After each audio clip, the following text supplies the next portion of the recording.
Kua lete tana whai ako, ka ne te manatu pe, ke hau o hoko atu tana ngāwe ki te uwhanau i te vaenga lewa ani o te whai kāpite. Ko tō mamata mai kāinga ki te whai ani ko Sapeta MALUIA.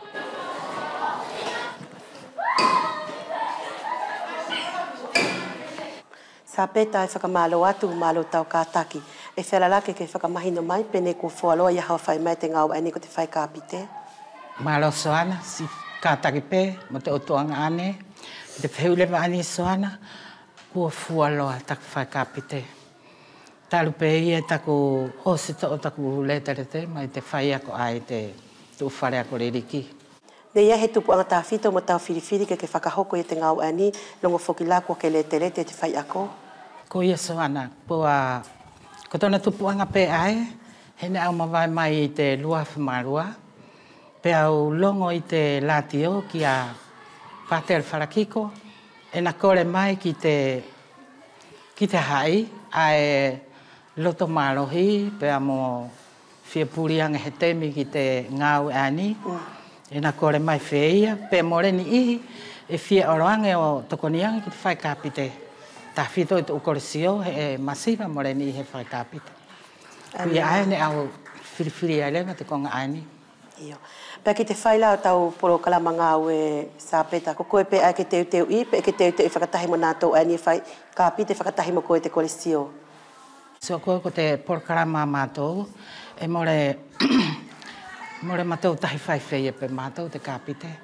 I te tirime sifuri, e whuaki mai lano te uporo kalama te whai kāpite, ka lelei he muri i pe te poro kalama aia, te utemi ai liturgia te ekeresia, nge lago te temi ani, ko te kareme, kua tarsesima, e mālohi lewa ta matou whai kāpite ki te temi aia, temi kua tarsesima.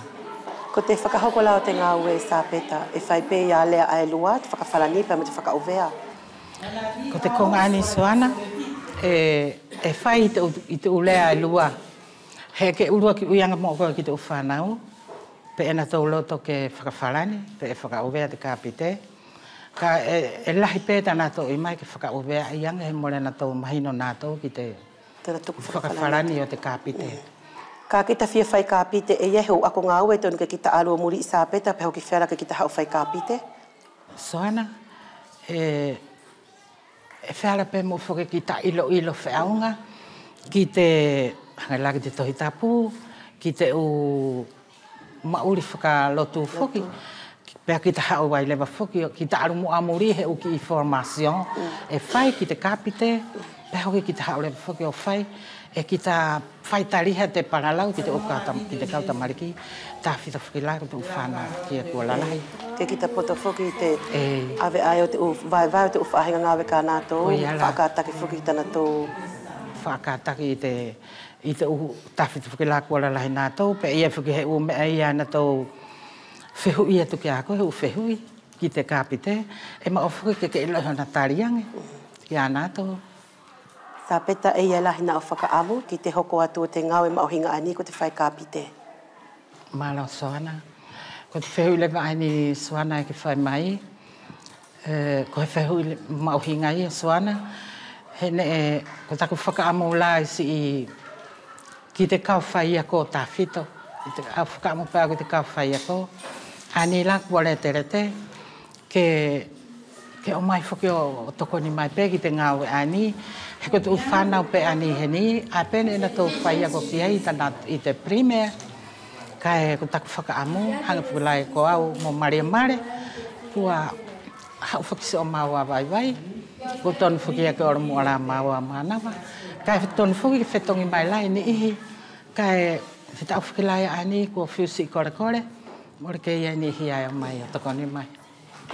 E au whakamalo lahi atu Sapeta, tō ofa. Kua mahino atu ka inga ia te kumilongo ne whakahoko mai ki te whae ane ko Sapeta MALUIA, whakakaku atu ai pē mona ia na u whakaamu ki te hoko atu te ngāu ani, tā whito ki te utau ka hoko mai.